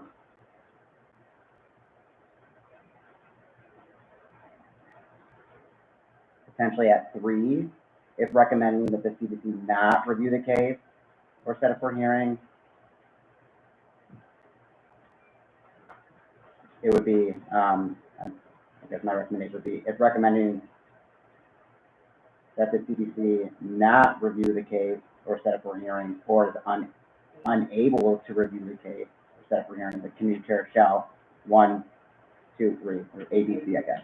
So if we make that change, do we still have to change non-review, or does that fix it? So I think non-review and inability to review are 2 different things, and I think it should maybe be fleshed out a little more. So I guess I'm not seeing why to change it at 3. I think we've got to take out non-review at C, right? Or it could be a number, is it a number 4, a separate thing? Potentially number 4, but if you read number 3, it says, if recommended that CPC not review the case or set it for hearing, the committee chair shall ABC. So that pertains to not reviewing it or setting it for hearing, or this is the inability to review it or set it for hearing, right? If the language says, instead of saying if the committee's non-review recommendation is due to incompleteness, what if we said if the committee's recommendation to not review? Yeah, because I think for me, like, I think that I don't want people, I think we're trying to make this as clear as possible, and I think that for me, I wonder if other people would then question like, well, what is the non-review thing? Okay, so how about this, we make a new bullet 4, completely separate from 3. And then we change that, if the committee is unable to make a recommendation due to the incompleteness.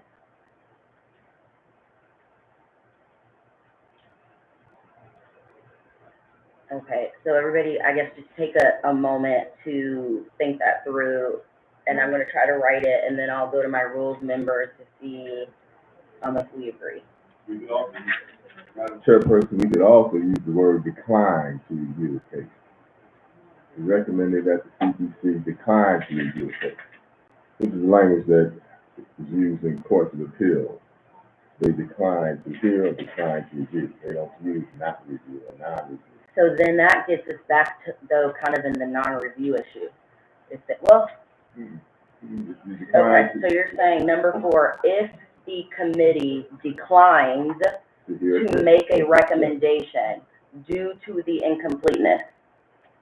Is that what you're saying, Commissioner Nelson? No, I'm looking at your review language. I'm just saying that non-review just doesn't sound like a term of art. Right, that's what we're changing. Yeah, it doesn't sound like a proper term of art.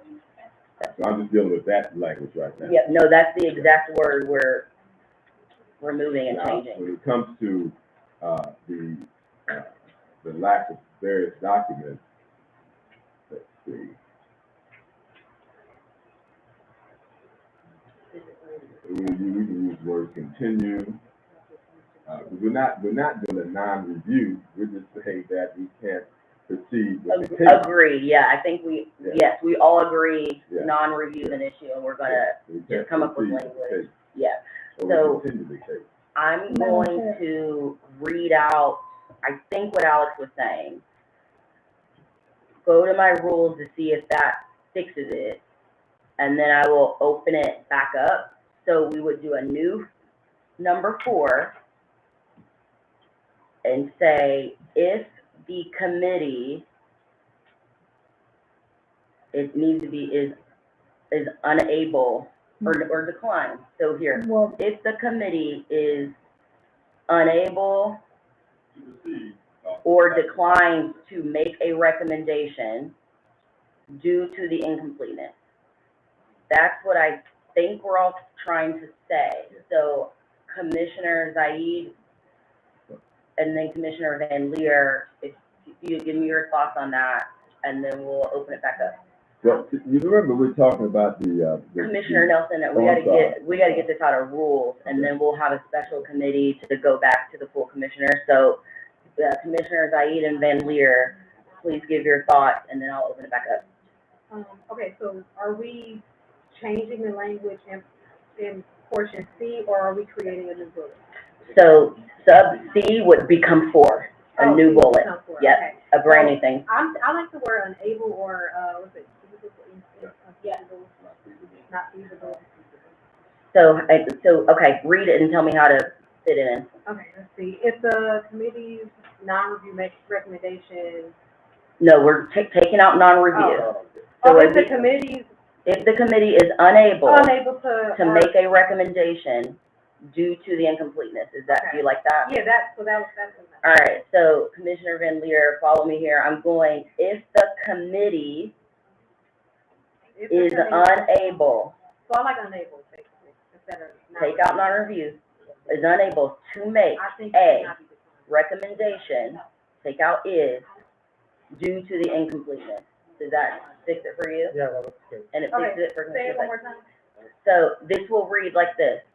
If the committee is unable to make a recommendation due to the incompleteness. Yes. Okay, so I'm gonna open it back up. Alex, I'm sorry, I'm trying to. Instead of case file, it's just a case package. so no, the case file is what we receive from, remember, the reviewing, that's the only thing depends on the reviewing agency. The case package is what we compile all together, but the only part missing is the case file, and then you would have, the executive director would have said, I can't complete the rest of my case package because I didn't have the case file. Or, So that, the case, maybe it's one and the same, or distinction without a difference, but the case package would be incomplete due to the incompleteness of the case file in a way, and the case package is what is being presented to the accountability committee, so I think it'd be more accurate to say due to the incompleteness of the case package, or both, frankly. I don't think it matters. Okay. So we can change, so we'll say, if the committee is unable to make a recommendation due to the incompleteness of the case package, oversee, no, it's as no, it should be, because the issue is the city, what the city transmitted, that's what it's based on. So I actually agree it should stay the same. Alex, do you see that now, or you still think? It's The how they case file transmitted is it. transmitted. Yeah. The Yeah. case package is what is I think assembled. that if it's a package, it needs to still express a specification as to what is missing from the package. So if that is the case file, which is what we need from the city, I think that it does need to specifically say that. So the provision to trigger the affirmative decision on what next steps to take with respect to the city is only triggered when the city fails to provide documents. Right. The case file, as defined in the case package, is as transmitted by the city. The case package is the responsibility of the executive director. An incompleteness of the case package does not trigger, the whole point is to trigger having to make that affirmative decision against the city. That's why this provision is tied to the case file as transmitted.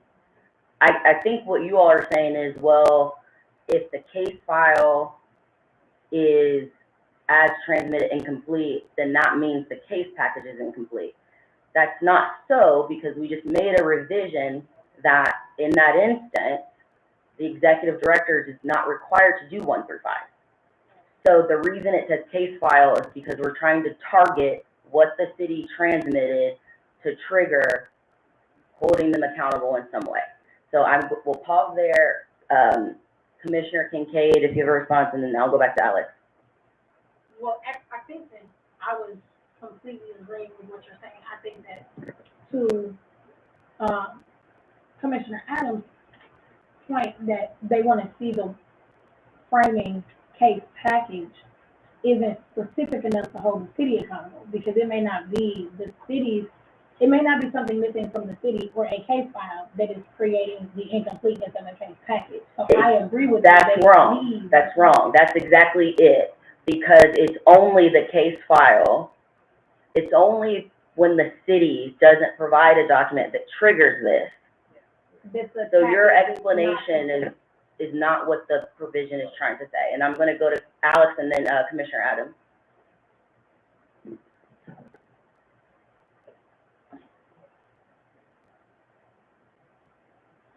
I think there could be scenarios where the case file is complete, but the case package could potentially be incomplete based upon the need for additional things that are not contained in the case file in a way. I know it's difficult to talk about in the abstract, but let's say that CPRB submits the case file, the complete case file, okay? But then let's say that upon my review, I've determined that there's additional evidence that potentially was not reviewed that should have been reviewed. That was not turned over by CPRB? No, that was not considered by CPRB, that should have been, that impacts this body's decision-making. possibility. Okay, and in your scenario, does CPRB have the evidence and they're refusing to give it to us? No, Okay, so, I'm saying upon my review, I saw some gap or something that maybe just, was so overlooked. that scenario wouldn't be meant to trigger having to have an affirmative recommendation on, you know what I mean? Or are you saying in your scenario, no one is refusing to give us records? Correct. So then there wouldn't need to be a recommendation on how to hold them accountable. We would just request it. But that assumes that you obtain the records within the specified amount of time to prepare the case package. If you don't obtain those records within that specified amount of time, then the accountability committee is unable to make a recommendation within that time frame specified. So the hearing would have to determine if what the reviewing agency relied upon was sufficient to support the disciplinary decision. So if there's something there that the reviewing agency did not rely upon, I guess they did not rely upon it, so. So I would refer you to number 6 under 2.6.26. Any additional special. Hold on, let me get there. To where? 2.6.26. Okay, got it. Any additional special circumstances or concerns that may be relevant to the decision to review the case. Mm-hmm. This could be one of those scenarios, right? So we have the complete case file, but the case file presents a special concern that requires additional follow-up and receipt of records that are not in that case file, rendering the case package incomplete. So you're saying we just need a separate provision to I guess, or in that scenario, which probably will happen, are you saying the accountability committee needs to make an affirmative recommendation to the full commission on how to handle it? I don't think that would be necessary, so that's why I'm thinking it doesn't go there, but if that's an issue for a new provision, let's figure out where to put it. And I'm relating it back to 4, which is under consideration currently, and I believe that it would be the accountability committee unable to make a recommendation. So we're talking about, So it would have to be two different, it'd be a 4 and 5? 2.6.3, I think it could be or. It could be 4. If the committee is unable to make a recommendation due to the incompleteness of the case package or the case file and as transmitted by the reviewing agency, coordinate a meeting. Yeah, but keep reading. The point, in that scenario, it would be unnecessary to have to make a affirmative recommendation on how to handle it. You know what I mean?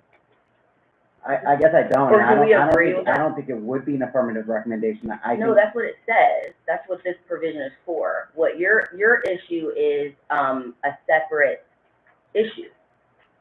So we could do a 4 and a 5, because if no one's stiffing us on record, this is solely for that purpose.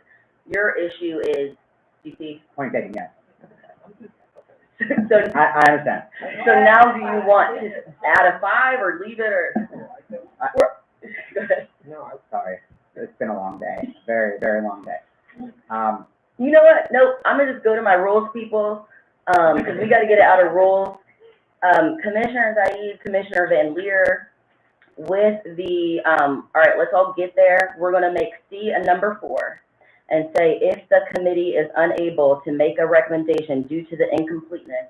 I'm gonna stop there and see, based on the discussion we just had, if you all are still in agreement with that change, and then I'll open it back up to everybody else. And Alex, I'll go back if you do have something else. I agree with that change. I'm good with that too. Okay, I'm gonna open it up to commissioners, non-rules committee members, if any other questions or comments on this point.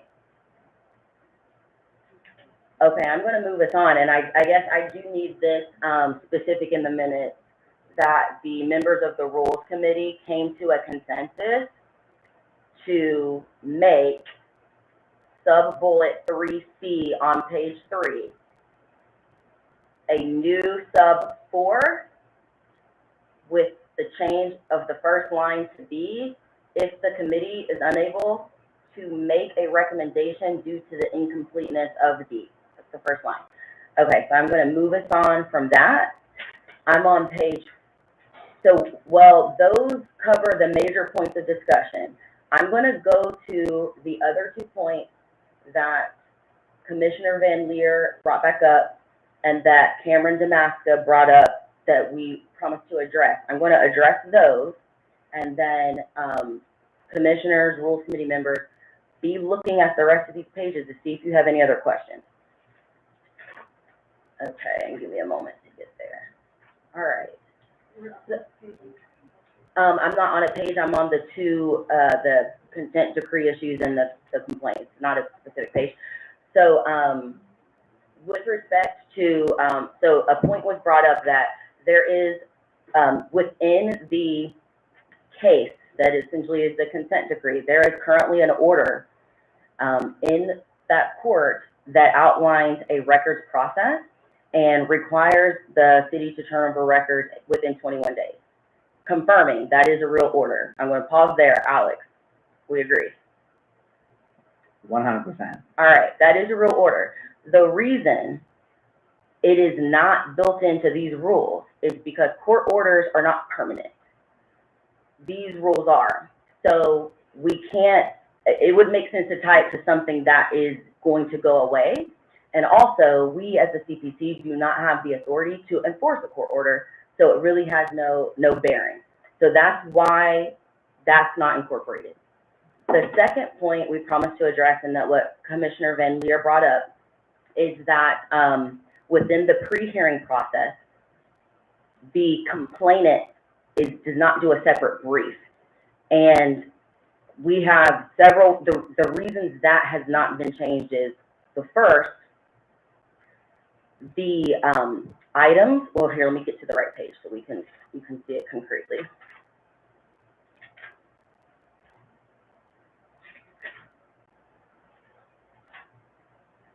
Okay, I'm on page 4 at 2.6.4 pre-hearing procedures. Those items that can be put in the optional brief. So one, the brief is optional, it is not mandatory. Those items can be placed in the petition by the complainant, and I think that's where they should put it. It makes the case stronger for them to get to outline that, have it as the first day, and then we have to consider whether or not to take that on. And then the brief by the other parties essentially will be responding to that. Another reason that we thought this should not be added is because we want to ensure the integrity and not integrity, it's not the right word. We want to ensure the lawfulness that our final decisions will be upheld if they are challenged.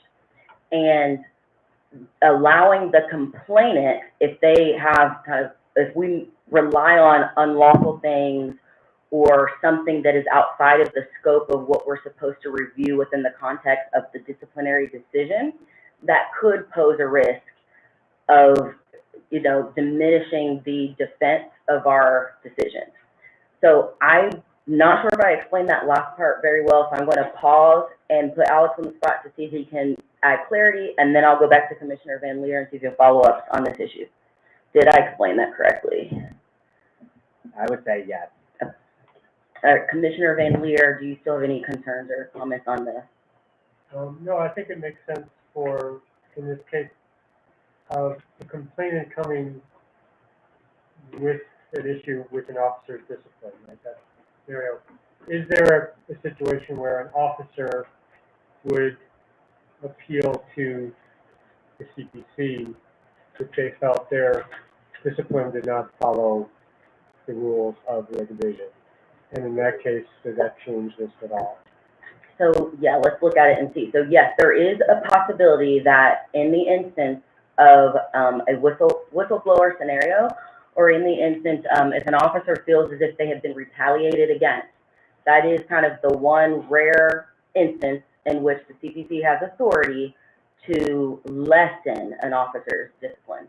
So yes, they can bring a complaint and say, I blew the whistle on X, and then this happens, please review it.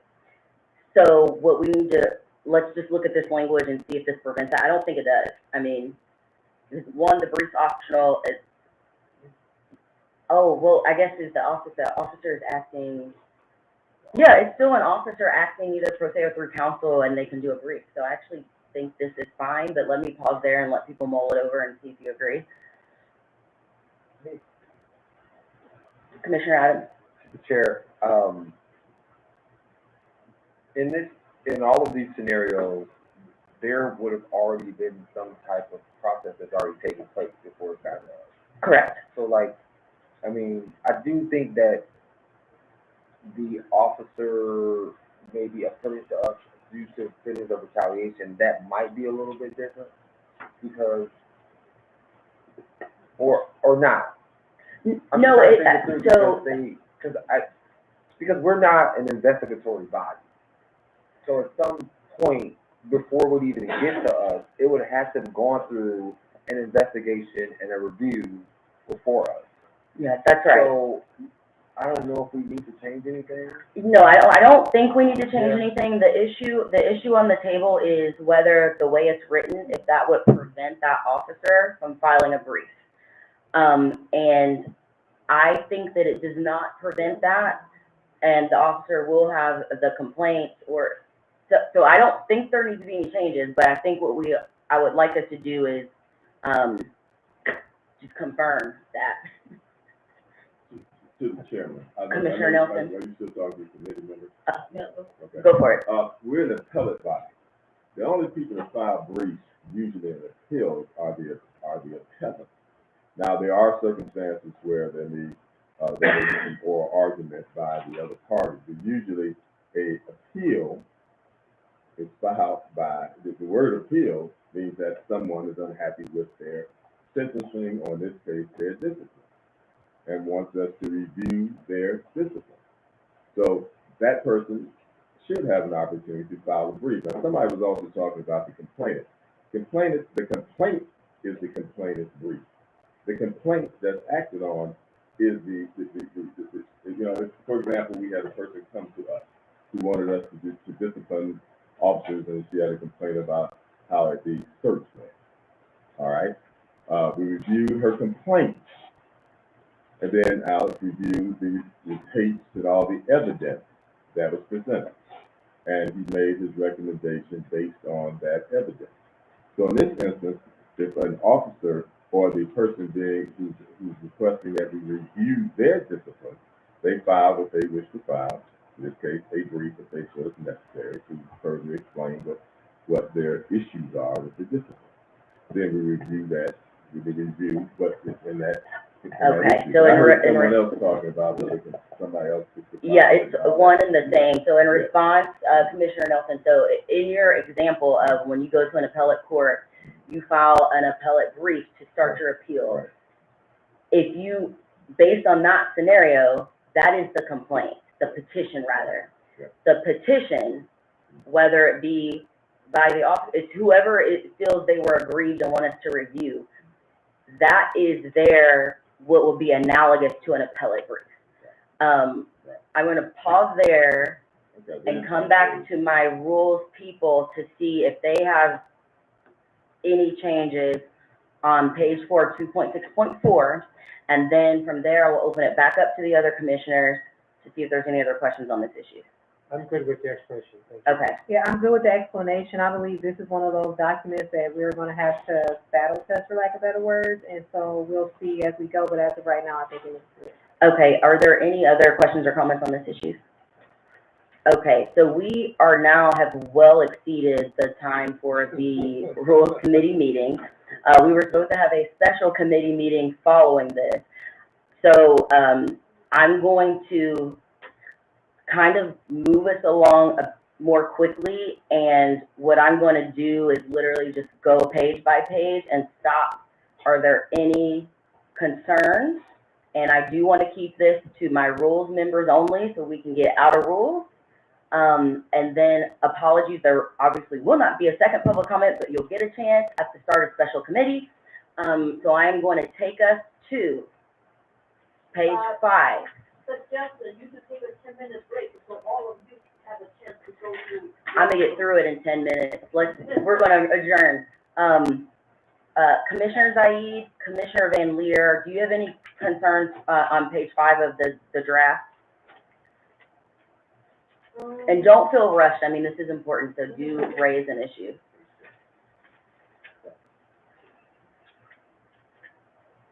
This page,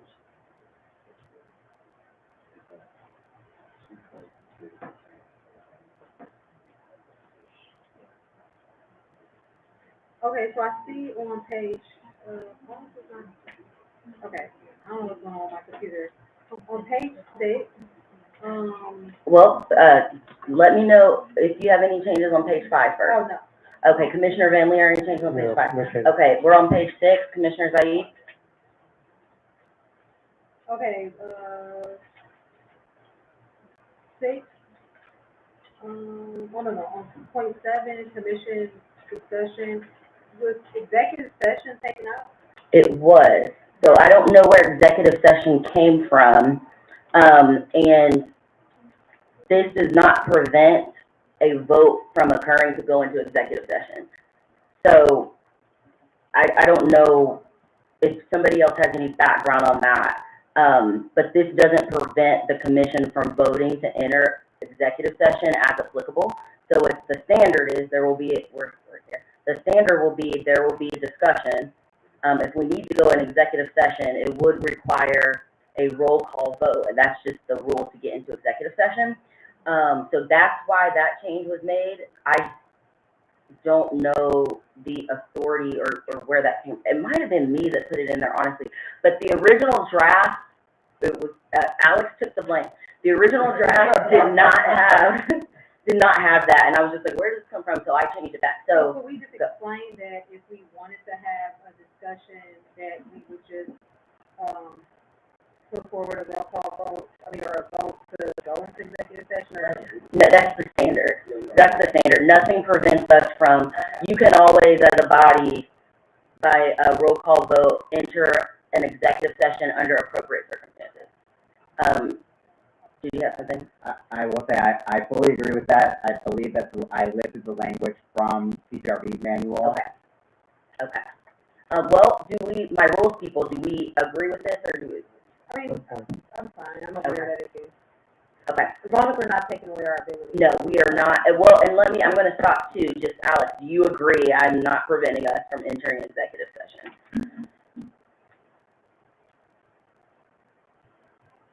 I would agree with that, yeah. Okay. If I may, Ray, as a point of clarification. Yes. Under 2.6.5.1, 5. Give me a page number. Okay. Page 5, sorry.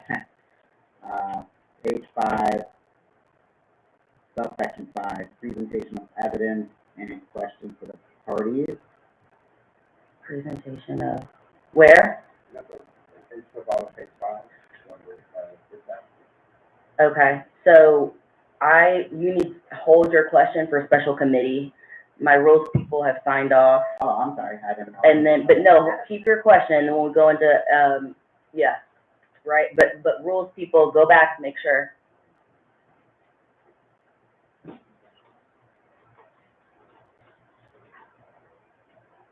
There's a typo, party name, Where? under A, instead of May, it says 9, that's what I see, I don't know what it says there. So A is mentioned in May, in, 5. 5.8, the executive director, complainant, and officer in that order may present. Evidence and Parties witnesses, may. parties may. Oh, the next one, okay. And the motion will, presume next, so, yeah. So, but rules, are we still good to move on from page 5? Okay. Rules, are we good to move on from page 6? Okay, rules, any questions or concerns on page 7?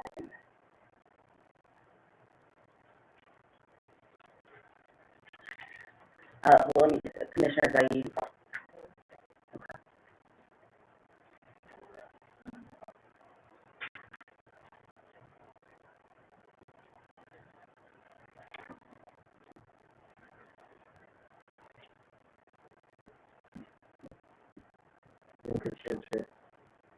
You're good? Okay. Good, okay. Members of the Rules Committee, any concerns or questions for page 8?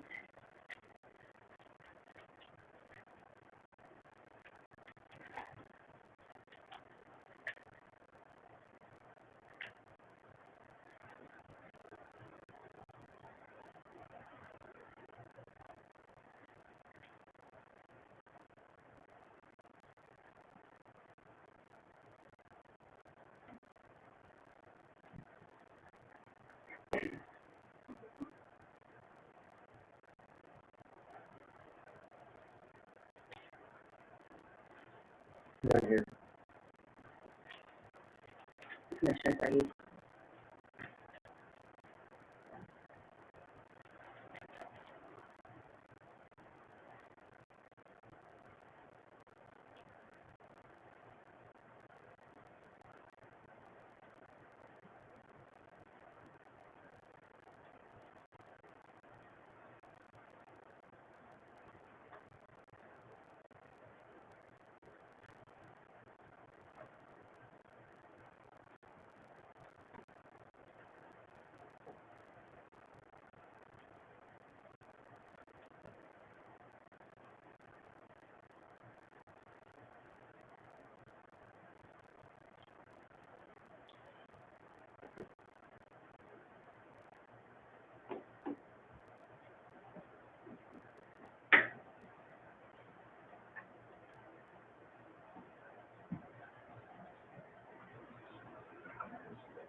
Did you have questions? Wait, I'm waiting for you to sign off. Oh, no, I signed up. Oh my gosh, I'm so sorry. All right, members, Rules Committee. No, I was, but I thought I was waiting on you. Okay, any questions, concerns for page 9? Okay, now let me try to get some clear language on this. If everything, it's kind of everybody that's on in the review anyway, so you could just go into the, just straight to it. I'm for it. I'm sorry.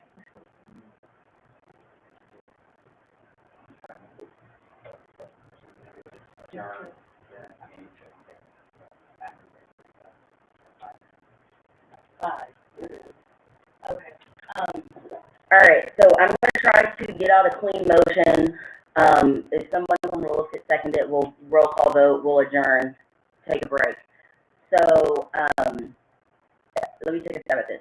Exhibit A to this motion is the August 14, 2025 draft of the evidentiary hearing procedure discussed at today's meeting of the Rules Committee of the Cleveland Community Police Commission. I hereby move that the Rules Committee pass Exhibit A as the operative draft to go to the full commission for approval with the changes agreed upon at today's meeting. Is that good? Okay, do I have a second? Should you add the clerical thing? I will for good practice, and always assuming non-substantive administrative or clerical errors and typos will be fixed. And with that, the motion is to adopt Exhibit A as our recommendation with the changes agreed upon and with nits fixed. Do I have a second? I second that. Okay, roll call vote. Commissioner Zaid? Aye.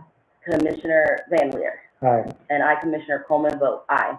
Rules Committee members, do you have any objections to adjourning the meeting? Do not. Okay. The Rules Committee meeting is hereby adjourned. I'm leaving.